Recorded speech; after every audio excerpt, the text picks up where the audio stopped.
Glover is a bona fide Hollywood icon with nearly 200 acting roles in film and television.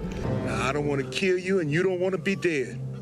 But after nearly 40 years in the limelight, at 79 years of age, he's now facing a life challenge he never expected. I've been diagnosed for Alzheimer's, slowing his movement, his speech, and memories. Glover invited us into his home to speak about his life, his legacy, and diagnosis. Thanks for having us over. I want to look at some of these things on your award case. What was the Oscar for? It didn't look like I was going to win one. So I mean, it's my body of work, basically. Glover was awarded an honorary Oscar in 2022. Not long after, he was diagnosed with Alzheimer's. And even though he is still active, attending events and engaging with his community, the disease is taking its toll. You dealing with this Alzheimer's thing? I could live with it, in a sense. Do you fear losing your memories? Is that hard? I'm sure as it advances, things are going to be different and changing. More than 7 million Americans over the age of 65 are living with Alzheimer's, a progressive, fatal neurodegenerative disease that robs victims of their memories and the very essence of who they are, with Black men suffering at a rate double the national average. Glover is coming forward now because he and his family believe by sharing his story, they can help remove the stigma surrounding Alzheimer's. We all get old. It happens. That's what I think is important, you know, that he tells his story.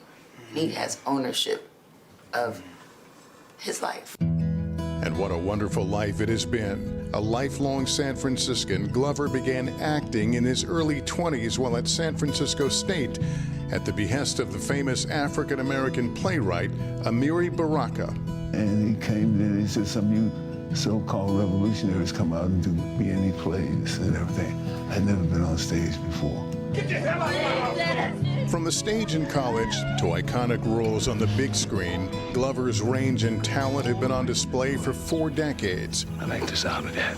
But it's the Lethal Weapon franchise, with the help of some particularly memorable scenes, that made him a star. Gonna die in the toilet, aren't I?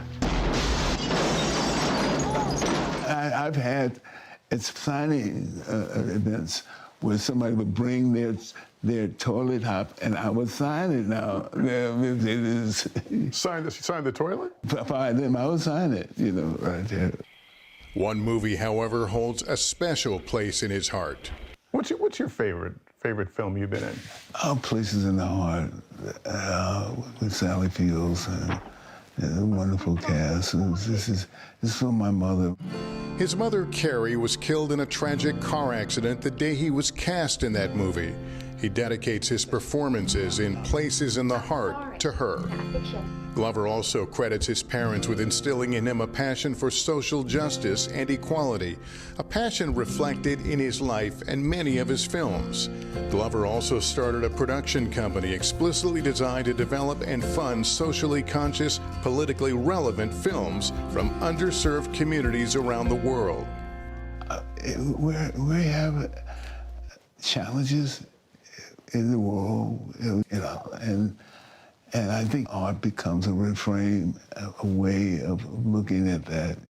Even as his condition advances, Glover's commitment to social justice and equality has not waned. What do you have that you still want to contribute? There's a great deal. A great deal is talking to young people and their responsibility. You've got a lot to say. It was, well, a lot to learn as well. In the hope of glory and good, I look without fear ahead. As in art, as in life. Can I just say what a lovely, lovely man he is? Yeah. And it's difficult, you know, as a fan, and Sure. you know, you know, you feel like you know him. Yeah. It's just one of those people you just feel like you know. Well, it takes such courage to talk about a diagnosis like this, to sit down and do an interview, and it does such good for him to do so. I think, you know, that last thing he said, it's still time to learn, you know, I think is very important. And I think that's part of the reason that he's moving forward. And you saw that great crowd in his kitchen. Yeah. That's a big part of this, too, because as anyone who's been affected, you know, by Alzheimer's, you understand that it's a family thing in terms of addressing it. It looks like he's got a great support system. Yeah, he does. We still got a sense of humor, too. The signing of the toilet. Yeah. That's my favorite, my favorite scene. My favorite scene, too. I hadn't heard the story, though, of people signing. That's great. If you had known, you would have brought your toilet for him to sign. Yeah. Hard to get through TSA, but I was. Lester, it's good to see you. Hey, thanks for watching. And don't forget, you can catch the Today Show every morning on NBC or take Today when you're on the go. Just follow the Today podcast on Apple Podcasts, Spotify, or wherever you listen.